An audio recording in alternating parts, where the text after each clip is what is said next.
റോഡുകൾ പുനർനിർമ്മിക്കാൻ ജലജീവൻ മിഷൻ നൽകിയ 11 കോടി രൂപ നാട്ടിക പഞ്ചായത്ത് എന്ത് ചെയ്തു എന്ന് വ്യക്തമാക്കണമെന്ന് മുസ്ലിം ലീഗ് ജില്ലാ vice president K A. Haroon Rasheed ആവശ്യപ്പെട്ടു.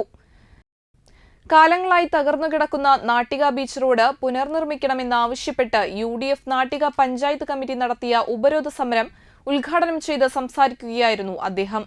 നാട്ടികയിലെ 100ഓളം റോഡുകളുടെ അവസ്ഥ ദയനീയമാണ്. തീരദേശ മേഖലയിലെ ഏറ്റവും ഉയർന്ന നികുതി വരുമാനവും തനത് ഫണ്ടുമുള്ള പഞ്ചായത്താണ് നാട്ടിക പഞ്ചായത്ത്. ഷോപ്പിംഗ് മാളുകൾ, സിനിമാ തിയേറ്ററുകൾ, പ്രൊഫഷണൽ ടാക്സ് തുടങ്ങിയ നിരവധി വരുമാനങ്ങൾ ഉണ്ട്. എന്നിട്ടും ജനങ്ങളോട് നീതി കാണിക്കാൻ പഞ്ചായത്തിന് കഴിയുന്നില്ല. പ്രതിഷേധ യോഗത്തിൽ UDF Nattika panchayat chairman PM Siddique അധ്യക്ഷനായി. അഡ്വക്കേറ്റ് സുനിൽ ലാലൂർ മുഖ്യപ്രഭാഷണം നടത്തി. VR Vijayan, KA Kabir, AN Sidhaprasad, PE Ameer, TV Shine, PC Jayapalan, Babu Panakkal, മധു അന്തിക്കാട് എന്നിവർ സംസാരിച്ചു.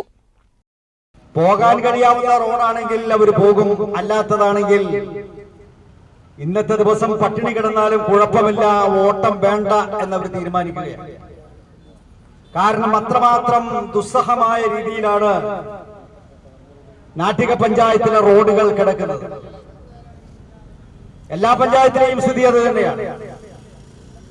ജലജീവൻ മിഷൻ എന്ന് പറയുന്ന ഒരു വലിയ പദ്ധതി എന്ന പേരിൽ കൊട്ടിഘോഷിക്കുന്ന, നാട്ടിലെ ജനങ്ങൾക്ക് മുഴുവൻ വെള്ളം കൊടുക്കാൻ വേണ്ടി ഉണ്ടാക്കുന്നു എന്ന് പറയുന്ന ജലജീവൻ മിഷന്റെ പദ്ധതി, ആ പദ്ധതിക്ക് വേണ്ടി റോഡിന്റെ ഒരു സൈഡും ചില സ്ഥലങ്ങളിൽ 2 സൈഡും പൊളിച്ചുകൊണ്ട് റോഡുകൾ